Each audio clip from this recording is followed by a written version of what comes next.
Tá aí o OneProbe e a sua faixa de seleção.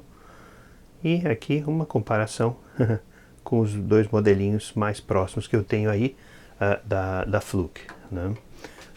Basicamente um naniquinho perto do Fluke 27, que é um absoluto mastodonte, e o 87.5, que também não fica muito atrás. O 87.5 e o 27 tem um tamanho muito parecido aí. Então o M530 é um pouco mais nanico. Outro detalhe também é o peso, tá? O M530 ele é muito mais leve do que o 87.5, que é pouquíssima coisa mais leve do que o 27. Então não sei aí, provavelmente esse aqui é bom para botar numa caixa de ferramentas aí pela leveza, né? Um outro detalhe aqui também, obviamente, a organização das chaves ao longo dos anos, né? Você vê a organização aqui do 27, metade para um lado tensões e correntes alternadas, outra metade para o outro lado tensões e correntes contínuas. O Fluke 87 segue uma orientação um pouco mais moderna, né? Onde você tem tensão alternada contínua, e aí você segue com as outras escalas com as correntes ao final do curso. E uma das coisas convenientes do 27 é que você tem duas posições do multímetro desligado, então facilita um pouco aí. E o OneProbe segue, obviamente, a mesma linha, um pouco mais a mesma linha do 87, mas uma coisa bastante interessante é que ele tem apenas uma escala de tensão. Então, no final das contas, quando você liga o OneProbe, ele começa em tensões em corrente alternada. Essas tensões em corrente alternada aqui, na realidade, denotam uma coisa interessante, o tipo de mercado em que ele quer atuar, que é o mercado profissional. O pessoal pessoal eletricista, etc., ele precisa muito mais de corrente alternada, obviamente, por razões óbvias, né? Ele vai fazer medidas em sistemas aí, né? Sistemas domésticos ou industriais, cuja predominância é corrente alternada, né? E aí a seleção é feita na chavinha para corrente contínua, tá? Aí isso é uma coisa muito irritante para o caso da eletrônica, né? Porque você tem que ficar efetivamente mudando a escala para corrente contínua em qualquer virada da seleção de chaves. Um outro aspecto bastante interessante também da interface é que você nota aqui que em corrente contínua ele começou em milivolts, mas em corrente alternada ele começa apenas em volts, né, em tensão. Tem um pouco de descarga de capacitor aí na entrada, o que me sugere, você vê que a tensão foi descendo devagarinho, provavelmente pode ser o ruído do conversor TrueRMS, mas eu acho que é mais possível que seja só um capacitor de entrada aí carregado. Enfim, e isso é uma coisa boa, tá? Ter desacoplamento de entrada. Mas enfim, isso é papo para daqui a pouco, a gente vai fazer as avaliações dele. Mas um outro detalhe interessante que eu estava falando é que em corrente alternada você nota que a escala é em tensão. Então a escala de milivolts ela é somente selecionada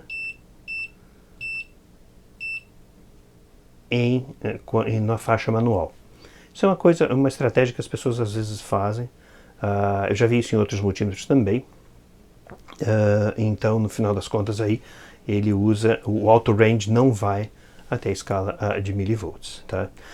Aí obviamente vem aqui, né, todas as funções agregadas aqui, muito semelhante ao 87. Obviamente que aqui agrega diodo, continuidade e ohms, né? Aqui o 27, na realidade, ele divide em duas partes aqui. E o 87.5, ele agrega o capacímetro e o diodo é uma escala à parte. Obviamente que o 87 tem a maior tensão de diodos que eu já vi. Eu acho que são 8 ou 9 volts em circuito aberto. Então talvez tenha uma certa razão aí de ser. Mas obviamente tem o capacímetro. O capacímetro, uma coisa bastante interessante, ele tem uma capacitância residual relativamente alta, de 11 nanofarads, nada como, se não me engano, o ET61 tem 200 nanofarads, sei lá, de capacitância residual.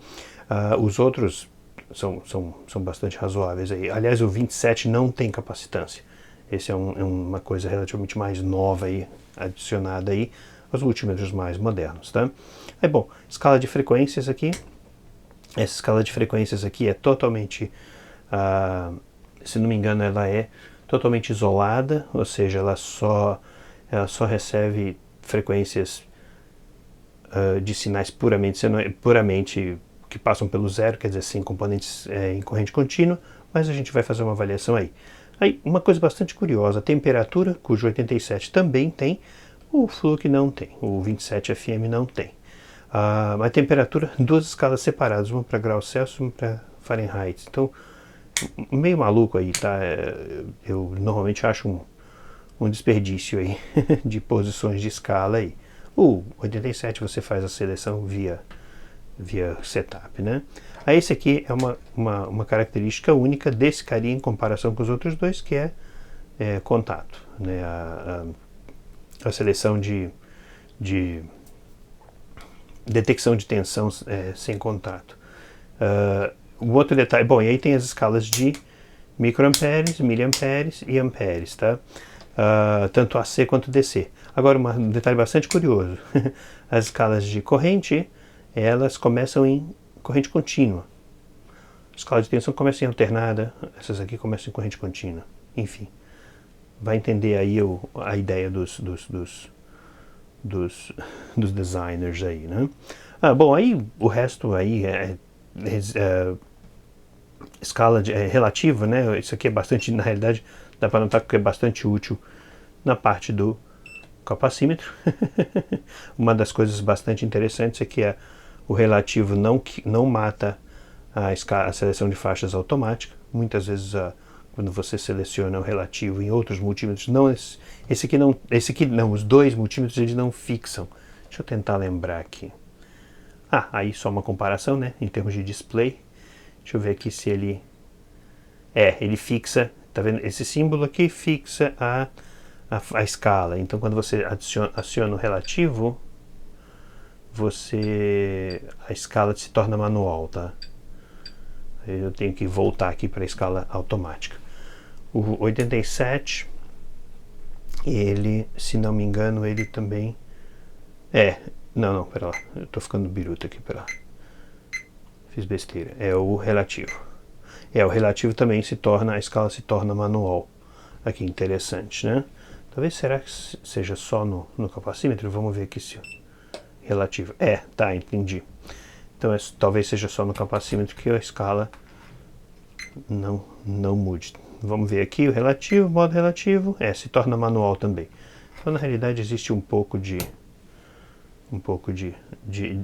uma implementação marginalmente melhor no Amprobe, que em algumas escalas talvez o relativo dele não mate o auto range aí, o que é uma boa por outros detalhes. Bom, agora já que está tudo ligado aí, estão aí os displayzinhos.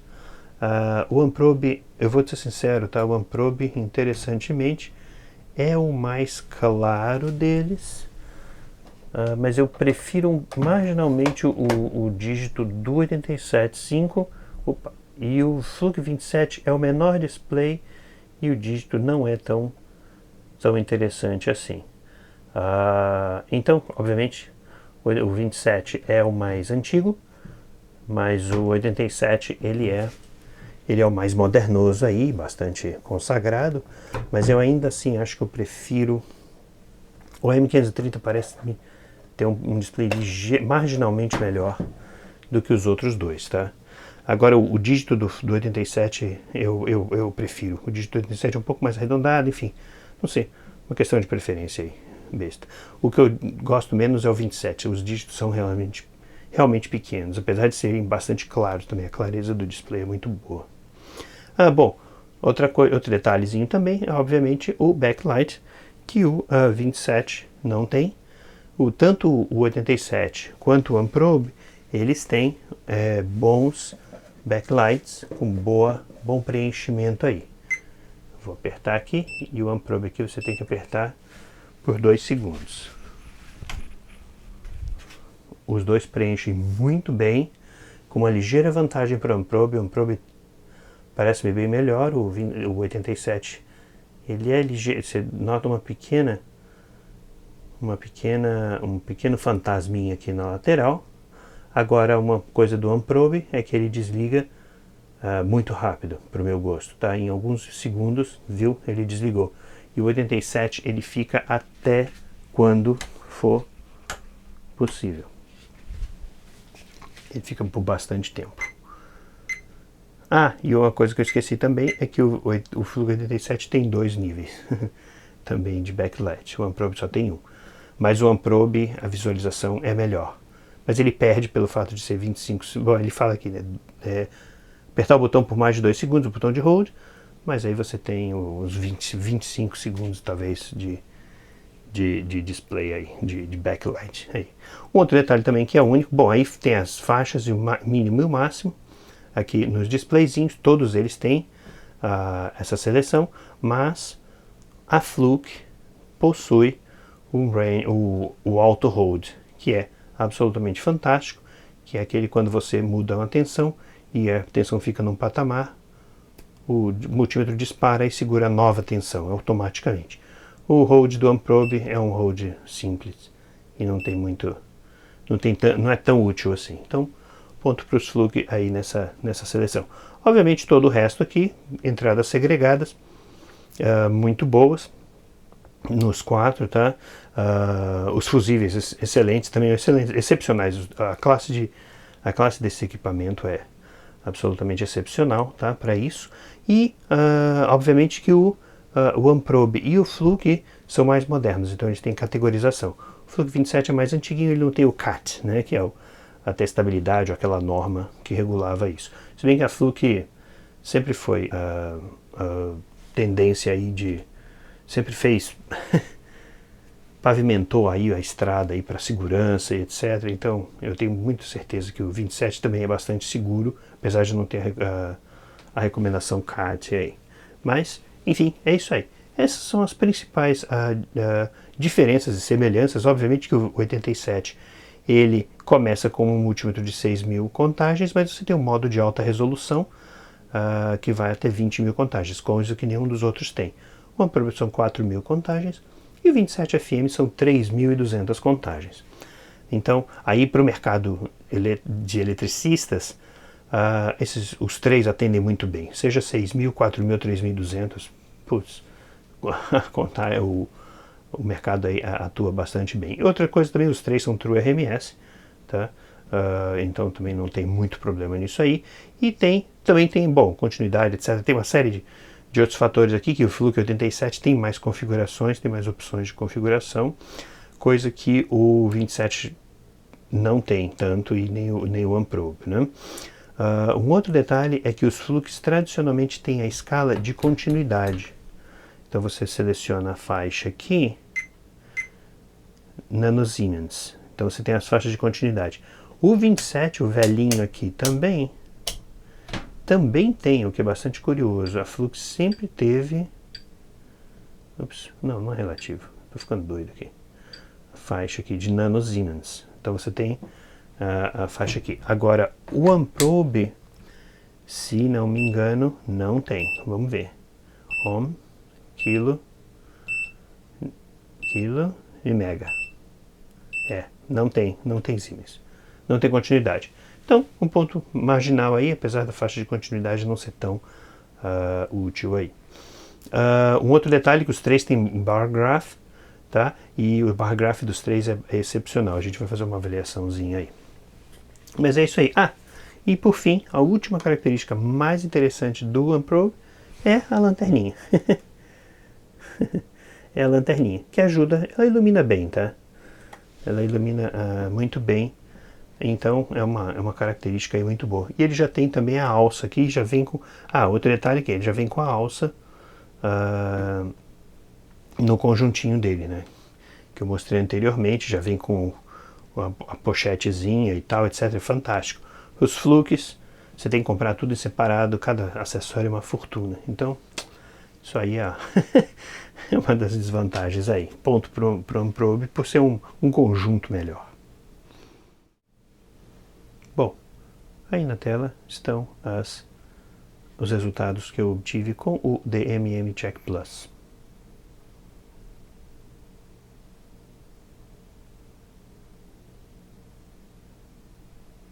Bom, e agora começando a avaliação funcional, a gente vai aí, vamos dar uma olhadinha na velocidade do Auto Range. Vou ligar aqui o bicho. Liguei a fonte de alimentação, 13 volts. Então, bastante rápido, tá? Razoavelmente rápido aí a escala.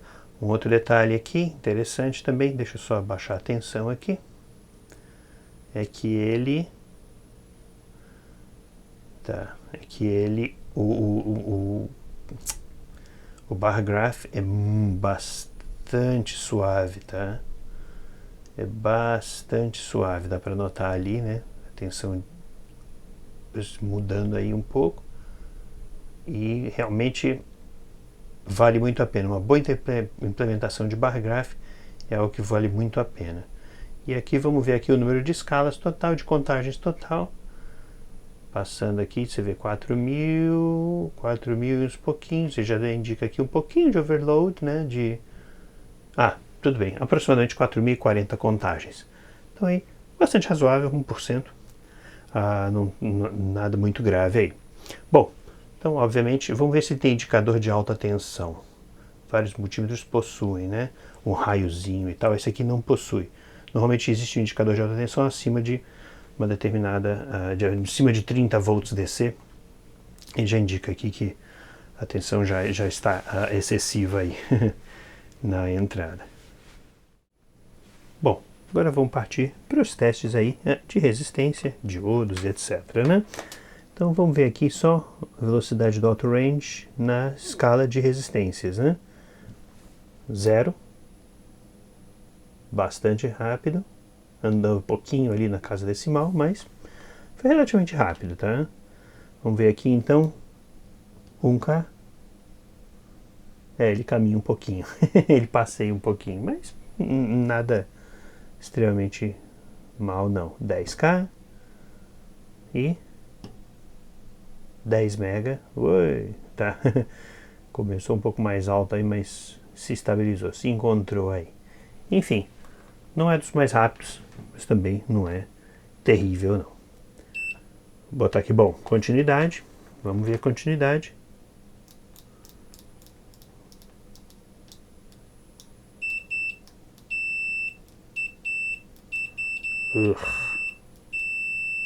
Extremamente lenta, e eu não creio que seja minha ponta não. É, extremamente lenta, não é bom, ponto gravíssimo para aqui para o Unprobe, tá? Vamos testar então o diodo. Normalmente os diodos bipam, o teste de diodo bipa quando você está em curto, não é esse o caso. Mas enfim, vamos testar aqui tensão de saída dos diodos.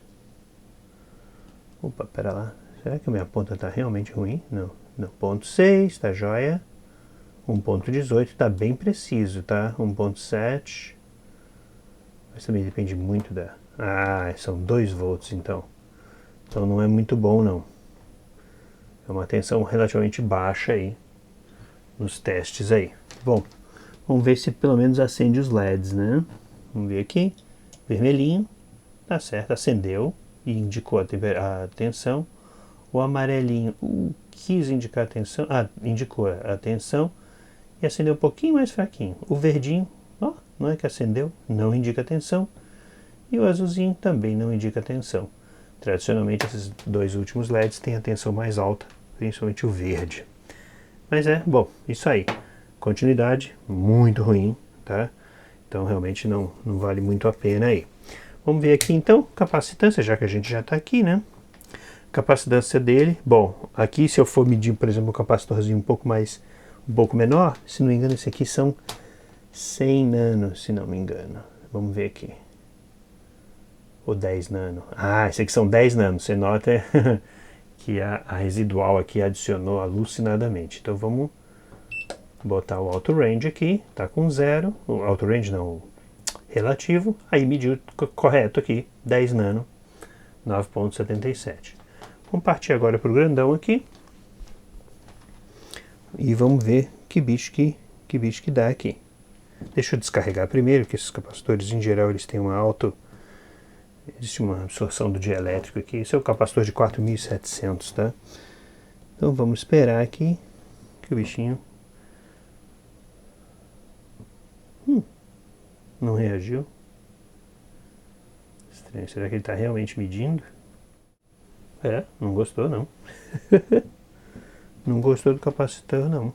Vamos ver um capacitor um pouco menor. Reagiu, ou seja, estava sentindo alguma coisa aí. o bichinho. Vou pegar um capacitor um pouco menor aqui, um dos meus velhinhos pau de guerra aqui, da Siemens. Vamos ver aqui se ele faz alguma medida, vamos ver. Interessante, ele não reage.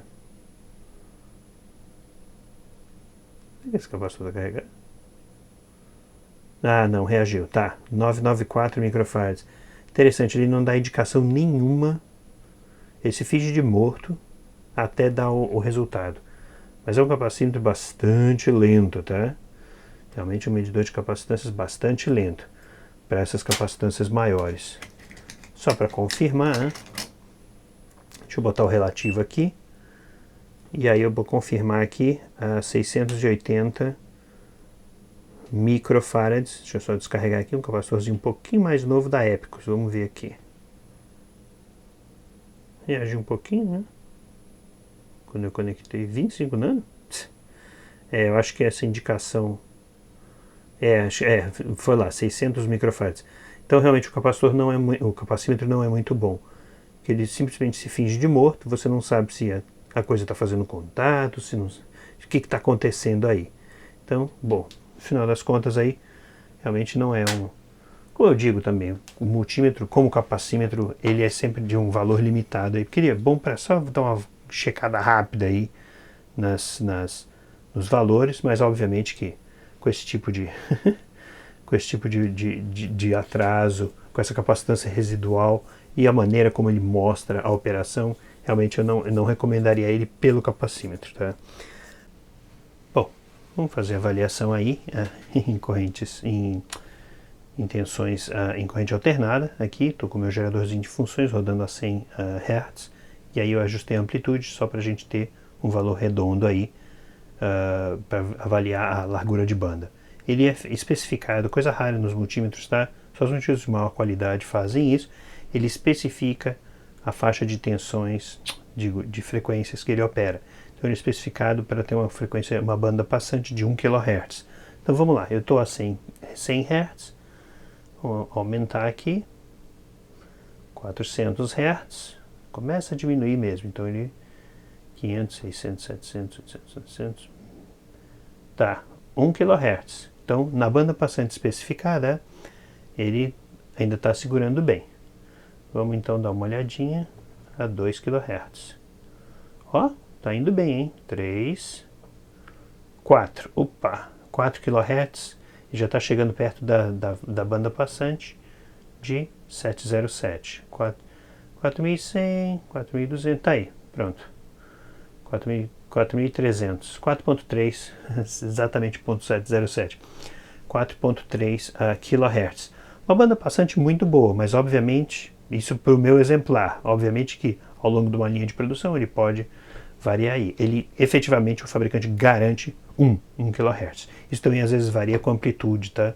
Se você tem na escala de milivolts, quer dizer, milivolts de tensão, pode ser que a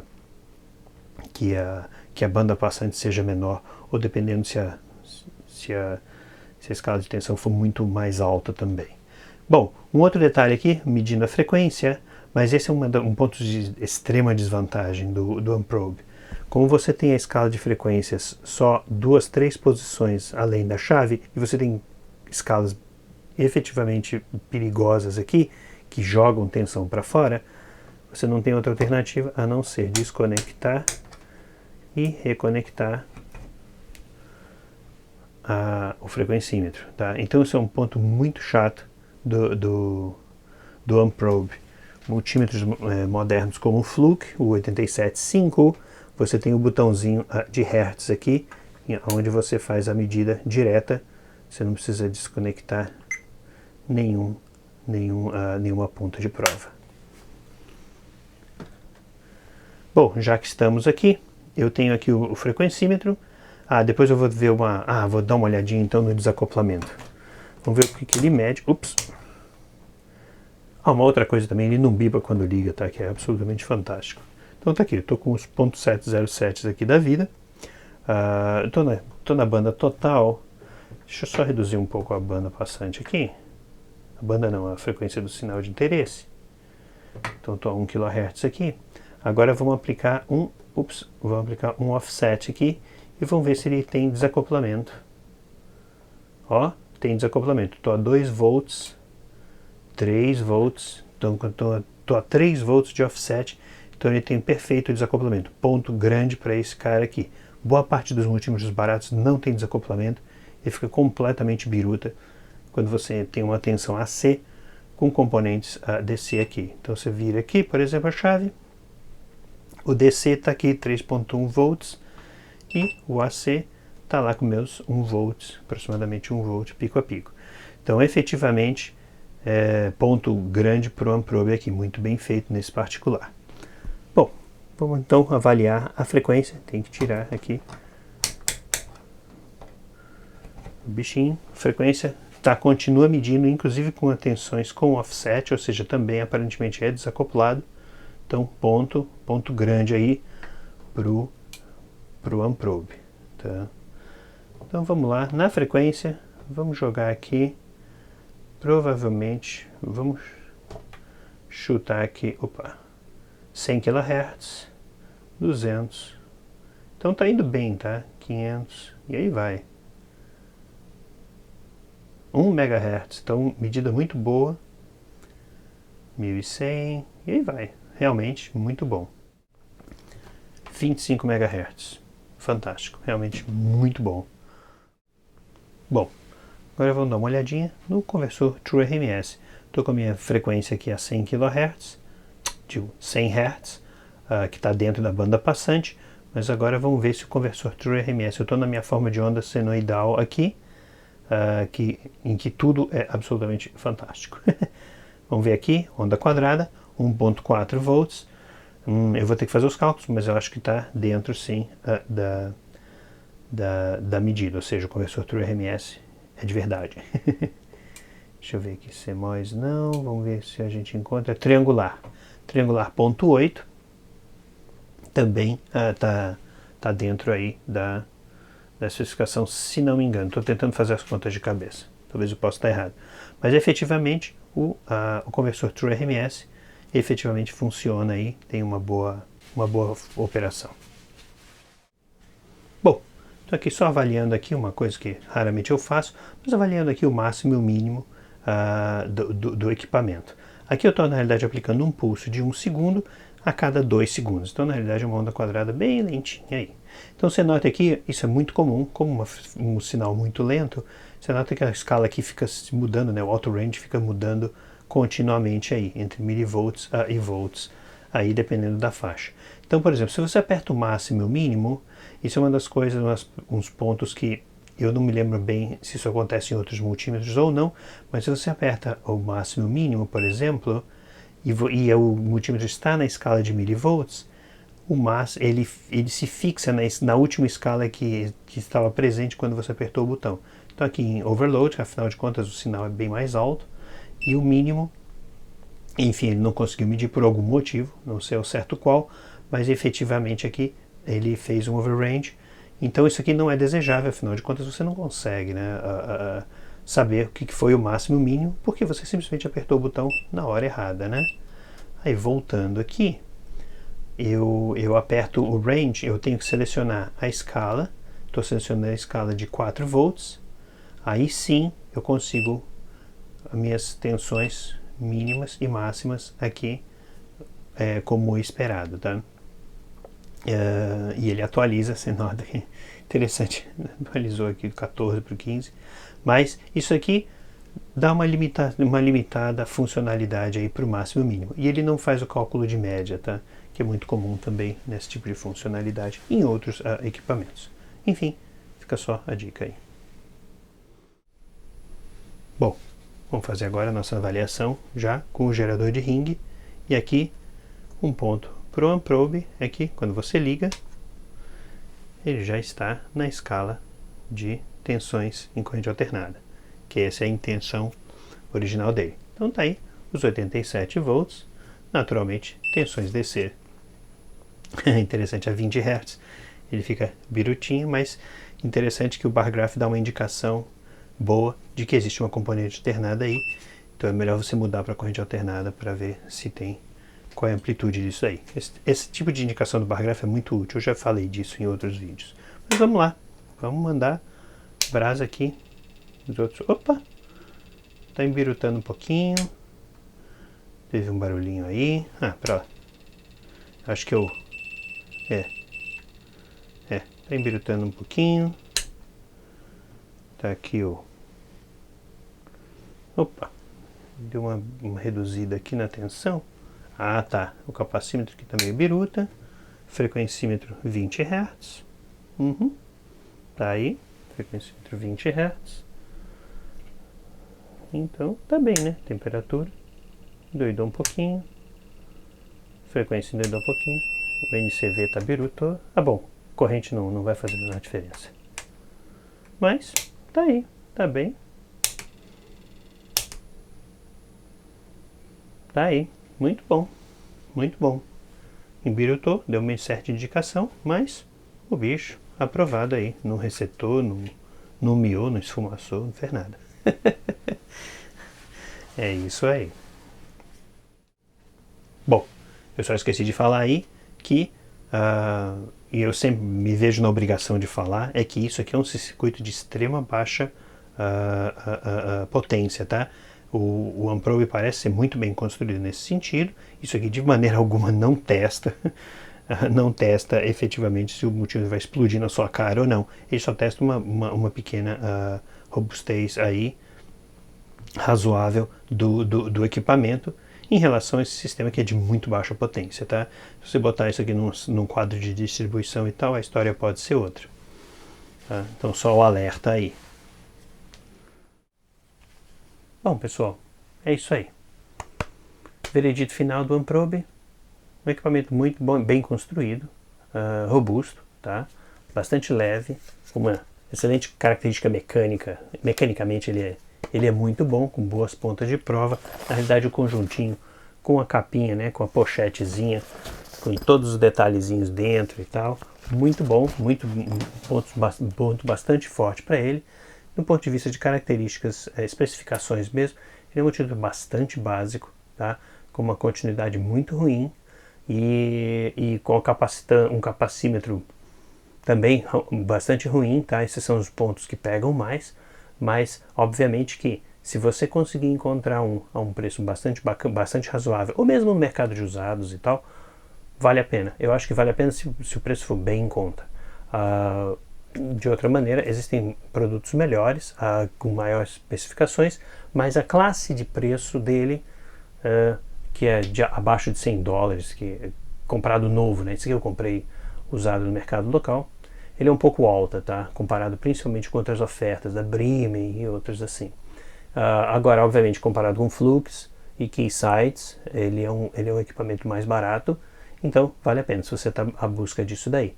Outro detalhe também é que ele tem, bom, enfim, serviços de calibração, etc, estão disponíveis, procedimentos de calibração, etc.